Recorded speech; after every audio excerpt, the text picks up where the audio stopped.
गोस्वामी तुलसीदास जी संत जनों का सत्संगति का बहुत तरीके से महिमा का बखान कर कर आगे चौथे दोहे की तरफ जाते हैं। उससे पहले उन्होंने 6 चौपाइयाँ लिखी हैं जिसमें वह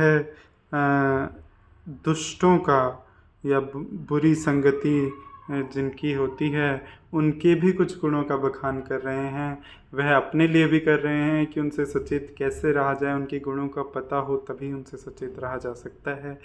तो वह एक तरीके से उनको भी याद कर रहे हैं, वह सभी को याद कर रहे हैं इस रामायण में, क्योंकि हमारे आसपास जो भी चीज़ें होती हैं उनका प्रभाव हम पर पड़ता है। तो गोस्वामी तुलसीदास जी सभी को याद कर रहे हैं। तो आइए जानते हैं वे क्या कह रहे हैं। बहुरी बंदी खल गन सति भाएं, जे बिनु काज दाही नेहु बाएं, पर हित हानि लाभ जिन केरें, उजरे हर्ष विषाद बसेरें। गोस्वामी तुलसीदास जी कह रहे हैं कि बहुरी बंदी, अब मैं पुनः बंदी वंदन करता हूँ। खलगन सति भाएं, जो खलगण हैं, जो दुष्ट हैं, उनको भी मैं प्रणाम करता हूँ। सती भाई एक तरीके से व्यंग्यात्मक तरीके से गोस्वामी तुलसीदास जी प्रणाम कर रहे हैं। तो वह दुष्टों का जो क्या उनका गुण होते हैं वह धीरे धीरे बताएंगे। बड़े ही प्रेम से उनकी तारीफ कर रहे हैं, पर व्यंग्यात्मक तरीके से। आइए देखते हैं कैसे। जे बिनु काज दाही नेहु बाहें, जो बिना ही प्रयोजन के, जो बिना ही काम के दाएं को बायां कहते हैं, यानी अपने हित करने वालों के प्रतिकूल ही आचरण करते हैं, ऐसे खलगण को व्यंग्यात्मक तरीके से तुलसीदास जी, गोस्वामी तुलसीदास जी कह रहे हैं कि मैं वंदन कर रहा हूँ। पर हित हानि लाभ जिन केरे, उजरे हर्ष विषाद बसेरे। पर हित दूसरों की हित जिनके लिए हानि है, और लाभ जिनके लिए, जिनको दुख देता है, जिनको जिन केरे, उजरे हर्ष विषाद बसेरे। दूसरों के हित की हानि जिनकी दृष्टि में लाभ है, और जिनके उजड़ने में हर्ष है, और जिनको बसने में उनको विषाद है, ऐसी दुष्टजनों को भी गोस्वामी तुलसीदास जी व्यंग्यात्मक तरीके से याद कर रहे हैं। हरिहर जस राकेश राहु से, पर अकाज भट सहबाहु से। जे पर दोष लखई सह साखी, पर हित घृत जिनके मन माखी। कि हरिहर के, जो भगवान विष्णु, हरि और हर शिव जी के यश में पूर्णिमा के चंद्रमान पे राहु के समान है। जैसे पूर्णिमा के चंद्रमा पर ही ग्रहण लगता है, उस ग्रहण को हम लोग राहु बोलते हैं। तो गोस्वामी तुलसीदास जी कह रहे हैं कि वह जो उनको बाधा करते हैं, जो कि शिव जी और भगवान विष्णु के यश में, ऐसे दुष्टजन हैं। पर अकाज भट्ट सहबाहु से, और बिना ही मतलब भट्ट लड़ जाते हैं सहस्त्र बाहु के समान, जो कि एक राक्षस था। तो ऐसे और उनके समान एक तरीके से वीर हैं कि बिना ही कारण लड़ जाने में, दूसरों के नुकसान के लिए लड़ जाने के लिए वह वीर हैं। जे पर दोष लखई सह साखी, जिनको दूसरों के दोष लाखों नेत्रों से देखते हैं। पर हित घृत जिनके मन माकी, और दूसरों के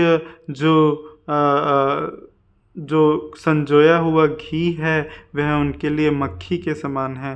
अर्थात दूसरों के बने बनाए कामों को अपने हानि करके वह बिगाड़ देते हैं, जैसे मक्खी घी को बिगाड़ देती है, ऐसे दुष्टजन होते हैं।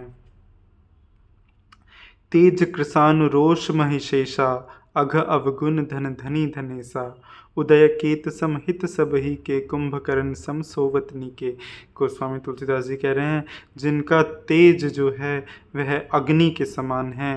अर्थात बहुत अनकंट्रोल्ड, जब अग्नि में का खुद पर संयम नहीं रहता तो वह विनाश का कारण बन जाती है।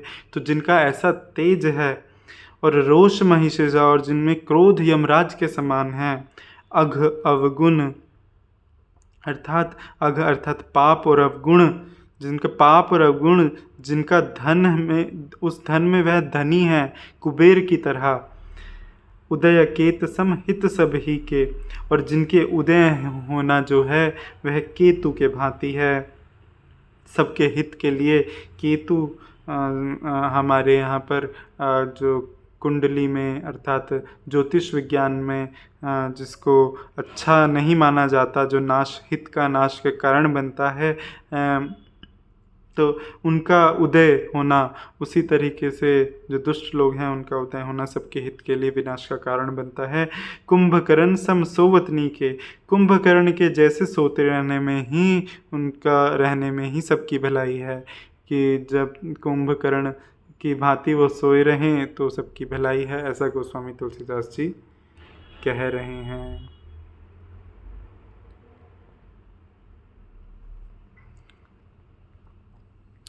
पर अकाजु लगी तनु परिहहि, जिमि हिम उपल कृषि दलि गरहि, बंदौ खल जसुर शेष सरोषा, सहस बदन बर नहीं पर दोषा। गोस्वामी तुलसीदास जी बोल रहे हैं कि पर अकाजु लगी तनु परिहरहि, दूसरों के काम में, पर अकाजु दूसरों के काम में, लगी तनु परिहरहि, वह अपने तनु, अपने शरीर को भी नाश कर लेते हैं।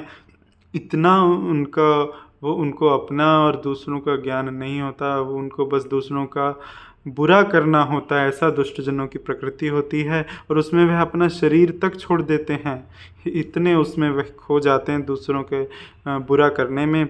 जिमि हिम उपल कृषि दलि गरहि, जैसे हिम ओले जो हैं वह खेती को खराब कर देते हैं और खुद भी गल जाते हैं, वह खुद भी नहीं बचते।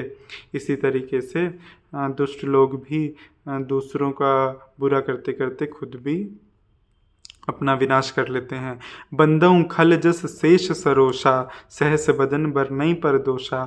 यहाँ पर गोस्वामी तुलसीदास जी उनको फिर से व्यंग्यात्मक तरीके से उनको विस्तृत कर रहे हैं और उनको उपमाएं दे रहे हैं अलग अलग तरीके से।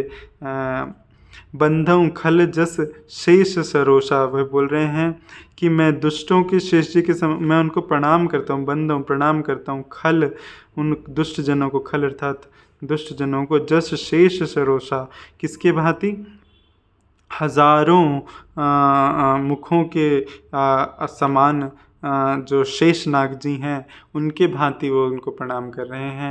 अर्थात वो उसमें कुछ तो उनकी प्रॉपर्टी ढूंढ के उनको प्रणाम कर रहे हैं। शेष नाग जी की सैया पर भगवान विष्णु विराजते हैं, उनके हजारों मुख होते हैं।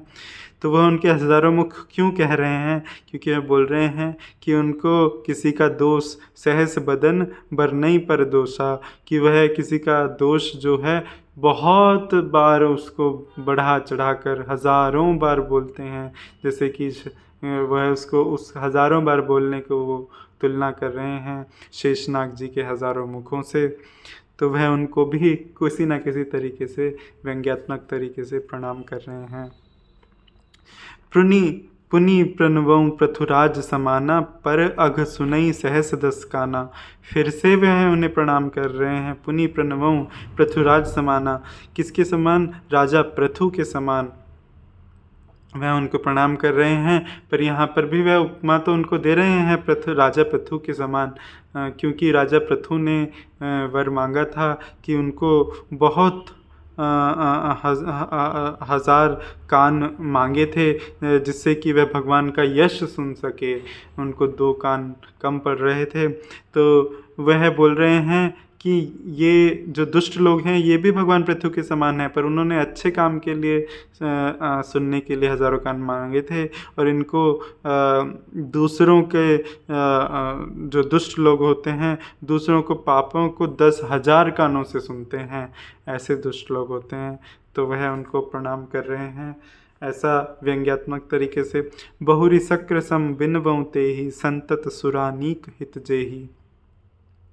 फिर इंद्र के समान मानकर उनकी विनय करता हूँ, जिनकी मदिरा जिनको हितकारी मालूम देती है। अब यहाँ पर वह सुरा का अर्थ, यहाँ पे 2 अर्थ होते हैं, सुरानीक अर्थात देवों की देवासुर जो सुर है वह देवों को भी बोलते हैं, और सुरा जो है देखो यहाँ पे बहुत ही अच्छे तरीके से जिसे कहते हैं उन्होंने इसका प्रयोग किया है।